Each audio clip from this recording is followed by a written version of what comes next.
Joe Judge, head coach, New York Giants, future NFC East champions.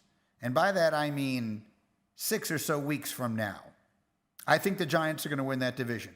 The Eagles are in free fall, and they're terrible, and they look like they don't care. The Cowboys are in free fall, and they're terrible, and help is not on the way at the quarterback position. Washington is just unimaginably bad. They continue to find ways to lose games, and they need to figure out what they're going to do at quarterback long term. And then there are the Giants. Look at the improvement in the Giants from the beginning of the season till now. We were talking about their defense being historically bad at the beginning of the year. Defense looks a lot better now. We were talking about Daniel Jones, a turnover machine through much of his time there. Well, all of a sudden, he's not turning the ball over. And they're taking advantage of his ability to run. It's not just the big run he had against Philly 3 weeks ago and then the one yesterday. He's running for first downs. They're taking advantage of his athleticism. And they're finding some places to go with some receivers. Look, they're not good. The Giants are not a good team in any other division that we'd be talking about trying to get the first pick in the draft if you were the Giants. But in that division, where they could wind up something like, they literally could wind up winning that division at 6-10. I don't think that's out of the question. You probably will have to get to 7-9. The Eagles, by virtue of the tie they have, will probably wind up getting to 6 wins and only 9 losses. So you'll probably have to get to 7-9, and that's probably a mountain too tall to climb for the Giants, but I'll tell you what, I'm impressed with them. And Rex is too. We had this conversation on TV this morning. I want you to hear Rex Ryan on the coach of the Giants, Joe Judge, because he, I think, has turned a little bit of a corner with that team. And look, it's too far to go to decide that he's going to be the Belichick disciple that works. Brian Flores in Miami, I think, has a leg up on that.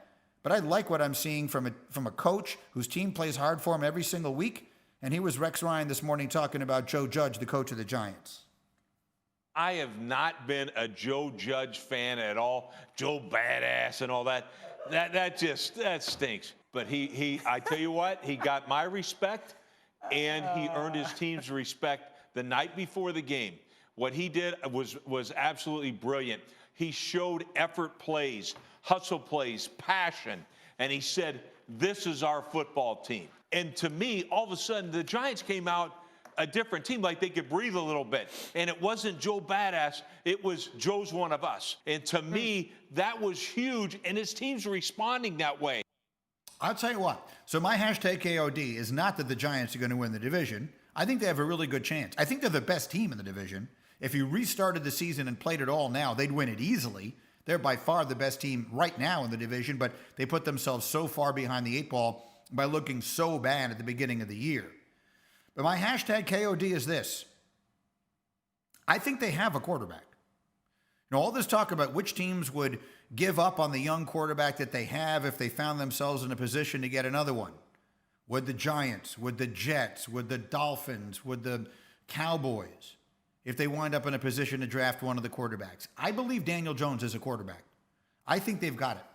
I think they've got him. If they find themselves in a position to trade back, they should. I don't think they will, because there's only 2 quarterbacks in this draft people will kill themselves for, and the Giants are going to be not going to be picking high enough to get either one. But my hashtag KOD is for their quarterback, because I think he's good. I think they have a quarterback. I think they just need a little patience. They got a coach who I think the team likes playing for. I'm impressed with what I see there.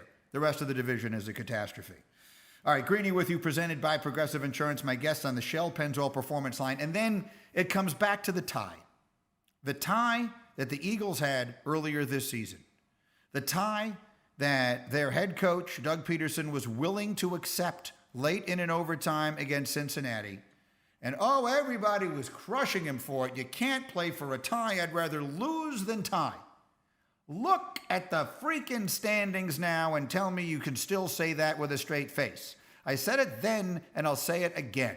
There are 3 possible outcomes of a football game.